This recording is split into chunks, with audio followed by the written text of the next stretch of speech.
નમસ્કાર, spark today ન્યૂઝમાં આપનું હાર્દિક સ્વાગત છે.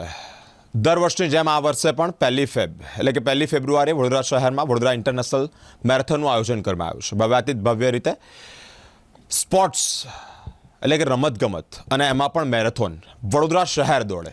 ન કેવળ વડોદરા શહેરના યુવા વર્ગ પરંતુ તમામ લોકો જ્યારે ભાગ લેતા હોય એક ઇન્ટરનેશનલ મેરેથોનનો નજારો ભવ્યાતીત ભવ્ય જોવા મળતો હશે. રમતગમત ક્ષેત્રે તો આગળ વધે જ, પરંતુ પોતાના સ્વ અંતર્ગત ફિટનેસ અંતર્ગત આખું વડોદરા શહેર અવેર થાય તે માટે અલગ અલગ દોડ થતી હોય છે. 1 ફેબ્રુઆરીએ ઇન્ટરનેશનલ મેરેથોનનું આયોજન કરવામાં આવ્યું છે. દર વર્ષની જેમ આ મેરેથોન પૂર્વે અલગ અલગ મેરેથોન થતી હોય છે. ફન રન એ પણ થતું હોય છે. સાથે જ આ વખતે એક મહિલાઓ માટે એક વિશેષ ફન રનનું આયોજન કરવામાં આવ્યું છે. આપણે વિશેષ વાતચીત કરવી છે કે આ મહિલાઓ સાડી પહેરી અને દોડી રહી છે. નારી તું નારાયણી અને નારી તું નાહારી, આ ટેગ કે મહિલાઓ અત્યારે ધારે તે કરી શકે છે, પરંતુ સશક્તિકરણ અંતર્ગત મહિલાઓ પણ પોતાના હેલ્થને લઈને અવેર થાય તે માટે ફેડરલ બેંક સારી ગૌરવ રનનું આયોજન કરવામાં આવ્યું છે. મારી સાથે વિશેષ વાતચીત કરવા માટે કિન્નરી મેમ જોડાયા છે. મેમ, સ્પાર્ક ટુડે ન્યૂઝમાં આપનું હાર્દિક સ્વાગત છે. Thank you so much. પહેલાં તો આપણી પાસે એ જાણવા માંગીશ કે 1 ફેબ પહેલાં એટલે કે ઇન્ટરનેશનલ મેરેથોન પહેલાં મહિલાઓ આ દોડમાં ભાગ લેશે અને એ પણ સાડી પહેરીને દોડશે. શું કહેવા માંગો છો? અંતર્ગત કયા પ્રકારનું વિઝન છે? સારી મેરેથોન રનમાં બધા જ ફિમેલ જે 16 વર્ષથી ઉપરના ગર્લ્સથી માંડી અને લેડીઝ અલગ અલગ સ્વરૂપમાં સાડી પહેરી અને આ રનમાં ભાગ લેશે. આની પાછળનો હેતુ એ છે કે આપણી ભારતીય સંસ્કૃતિ એટલે કે આપણે આખા શરીરને રેપ કરીને પણ આપણે કામ કરી શકીએ છીએ. એટલે ઘણી બધી મર્યાદાઓની વચ્ચે રહેતા પણ આપણે આપણું એમ કહેવાય ને કે જે ઇન્ટરનલ આપણું સ્પાર્ક છે એને ઉજાગર કરી શકીએ છીએ. એવા હેતુથી ગૌરવ રનનું આયોજન કરવામાં આવ્યું છે. 14મી ડિસેમ્બરના દિવસે આ રન વહેલી સવારે 7 વાગે શરૂ થવાની છે અને અંદાજિત 3.5 કિલોમીટર સુધી આ રન બરોડાની અંદર થવાની છે. ઓકે મેમ, રજિસ્ટ્રેશન વિશે વાતચીત કરવી છે કે એવી બહેનો કે જે લોકોને આમાં ઇન્ટરેસ્ટેડ હોય ને ભાગ લેવો છે, કયા પ્રકારનું રજિસ્ટ્રેશનની પ્રક્રિયા છે? રજિસ્ટ્રેશનમાં એક નંબર આપેલો છે, એના ઉપર મિસ કોલ કરી શકીએ છીએ. QR કોડ આપેલો છે, એના ઉપરથી ઇઝીલી રજિસ્ટ્રેશન થઈ શકે છે. કોઈ ઓર્ગેનાઇઝેશનને જોઈન્ટ થવું હોય તો એ એમનો આખો ડેટાબેઝ પણ આપે તો પણ થઈ શકે છે. તો આવી રીતના અલગ અલગ વેથી રજિસ્ટ્રેશન બહુ જ સરળ રીતના થઈ શકે એ માટેનું આયોજન વડોદરા મેરેથોન ટીમે કરેલું છે. ઓકે, બાય સ્પોન્સર તમે 4 ઝોન વિશે વાતચીત કરવી છે. મેમ, શું મુખ્ય કાર્ય છે? 4 ઝોનની હું ફાઉન્ડર એન્ડ ડાયરેક્ટર છું અને અમે ઇલેક્ટ્રિક ચાર્જિંગ ઇન્ફ્રાસ્ટ્રક્ચર ડેવલપમેન્ટ એટલે કે પેટ્રોલ પંપનો સબસ્ટિટ્યૂટ કહી શકાય એ બિઝનેસની અંદર છીએ અને ઓલ ઇન્ડિયાની અંદર અમે કામ કરીએ છીએ.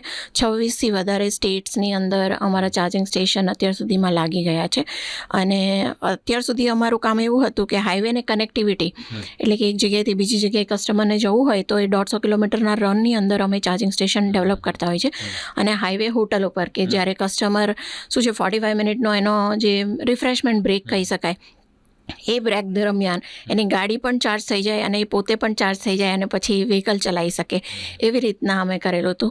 પણ છેલ્લા 6 મહિનાથી અમે થોડું વધારે આની ઉપર R&D કરી અને સુપરફાસ્ટ ચાર્જિંગ ઇન્ફ્રાસ્ટ્રક્ચર કે જેમાં એક સાથે 10થી 15 વ્હીકલ ઊભા રહી શકે અને જે આ 45 મિનિટનો ટાઈમ છે એ ઓછો થઈને 20 મિનિટ અથવા 20 મિનિટની અંદર આખી ગાડી ચાર્જ થઈ જાય એવો અમે પ્રયત્ન કરી રહ્યા છીએ અને લગભગ 13,500 એટલે કે 13,500થી વધારે ચાર્જિંગ ઇન્ફ્રાસ્ટ્રક્ચર ઓલ અક્રોસ ઇન્ડિયામાં અમારા એપ ઉપર છે. ઓકે મેમ, મહિલાઓ દોડી રહી છે, ઓકે, અને એ પણ અત્યારે તમે જોતા હોય કે સવારે મહિલાઓ મોર્નિંગ વોકમાં નીકળતા હોય છે તો એ સ્પોર્ટ્સ લુકમાં હોય, ઓકે, એટલે એમનું પહેરવેશ એવું હોય, પરંતુ આ દોડની સાથે સાથે મહિલાઓ સાડી પહેરીને દોડી રહી છે. તો ખાલી ફિટનેસ પર મેઇન ફોકસ છે કે લેડીઝોનો આત્મવિશ્વાસ વધે, એનું પહેરવેશ અંતર્ગત એ બાબતે અવેર થાય? શું એ બાબતે શું છે તમારો કોન્સેપ્ટ? અત્યારે જે જેન્ઝી જનરેશન છે એ લોકોને એમ કહેવાય ને કે ટ્રેડિશન માટેની વેલ્યુ ક્રિએટ થઈ શકે, બીજું ફિટનેસ માટેની એક અવેરનેસ થઈ શકે અને ત્રીજું વસ્તુ કે ચેલેન્જીસની વચ્ચે પણ એ પોતે એમ કહેવાય ને ઉજાગર થઈ શકે. એ ત્રણેય વસ્તુનું કોમ્બિનેશન આમાં છે. ખાલી સાડી એટલે સિમ્પલ સાડી પણ પહેરી શકો છો, ભારે સાડી પહેરી શકો છો, પછી જે મહારાષ્ટ્રીયન વેમાં સાડી પહેરી શકો છો. ઇન કેસ કોઈને એવું હોય કે મારે ટ્રેન્ડી લુક લાવવો છે તો એ જીન્સ ઉપર પણ સાડી રેપ કરીને, sari is the one thing કે જે બધાએ પહેરવાની છે. એની નીચે સ્પોર્ટ શૂઝ પહેરો કે જેનાથી ચાલવું સરળ બની જાય. એટલે એવા એક પ્રયત્ન, એમ કહેવાય ને કે અલગ રીતના તમે તમારું પહેરવેશની સાથે આપણી સંસ્કૃતિને લઈને ચાલો, એ વસ્તુ અહીંયા બતાવવામાં આવી રહી છે. સાડી પહેરીને દોડવું એ એક ચેલેન્જ કહેવાય, ઓકે, કે તમે એટલું બધું પહેરવેશ હોય અને પછી દોડવું. તો મેમ એ માટે કોઈ ગાઈડન્સ, કોઈક પહેલેથી પ્રી-પ્લાન કે કોઈ પ્રેક્ટિસ ટ્રેનિંગ આપવામાં આવી એવું કંઈ? ના, પ્રેક્ટિસ ટ્રેનિંગ તો નહીં, પણ બધાના આપણા એમ કહેવાય ને કે દાદી અને મમ્મી સાડી પહેરીને 24 કલાક સુધી રહેતા હતા. તો આઈ પ્રેફર કે એમની પાસેથી જ આપણે ટ્રેનિંગ લઈએ કે એ લોકો કેવી રીતના મેનેજ કરતા હતા બધા ડે ટુ ડે વર્ક. તો એમાંથી બહુ જ સરળ રીતના આપણને રસ્તો મળી જશે. ઓકે. મેમ કેટલા કિલોમીટરની દોડ હશે? 3.5 કિલોમીટરની દોડ છે. કીર્તિસ્તંભથી ચાલુ કરીને? કીર્તિસ્તંભથી ચાલુ કરીને છે. ઓકે. અને ત્યાં પરત પછી એ જ 3.5 કિલોમીટર ત્યારબાદ ત્યાં જ પહોંચશે? યસ. ઓકે, એટલે દાંડિયા બજારવાળા રોડથી, હા, અકુટા બ્રિજથી થઈને પછી Yes. એમ. ઓકે.